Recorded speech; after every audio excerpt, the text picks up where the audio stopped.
তো good morning to all of you. আজকের ভাগবত গীতার অধ্যায় নম্বর 7 নম্বর অধ্যায় শ্লোক নম্বর 22 হবে। তো এই অধ্যায়ের শ্লোক 22 বলছে, সতয়া শ্রদ্ধয়া যুক্তস্য আরাধনা মিতে লাভে চ ক্রমান্বয়ে বিহিতান হিতান।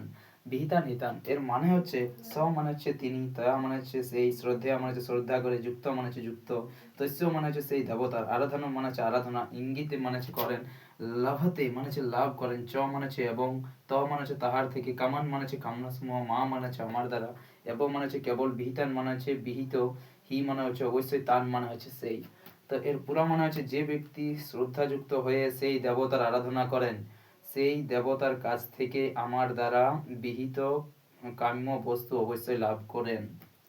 ঠিক আছে, তো আমি এই শ্লোকটিকে আবার উচ্চারণ করছি। শ্রদ্ধা শ্রদ্ধা যুক্তস্য রাধানি হতে লভচ্চ ক্রমান্য বিহিতান হিতান, বিহিতান হিতান।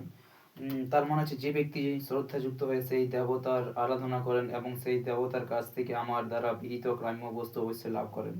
সহতান শ্রদ্ধা যুক্তস্য রাধানম ইতে লভচ্চ ক্রমান্য বিহিতান হিতান।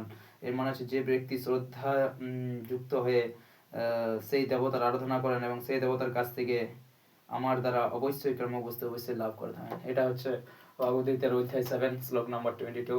Good morning and Jai Hind and happy morning also.